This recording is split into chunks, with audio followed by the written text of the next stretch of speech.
how to create organizational chart in Google Sheets.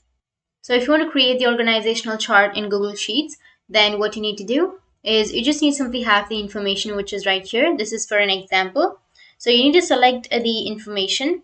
Once you've selected, you can go with insert. Then under insert, you need to go with chart. Then once you go with chart, you need to go with the right side, which has the chart type.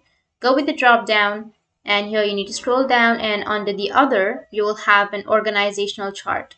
Just click on it, and here you will have the chart. You can simply go with the three dots, which is on the right side, and then you can edit the chart or download the chart, publish, or anything like that. If you don't like the format of this, you can simply go with edit, and then you can edit the name of the person or just position.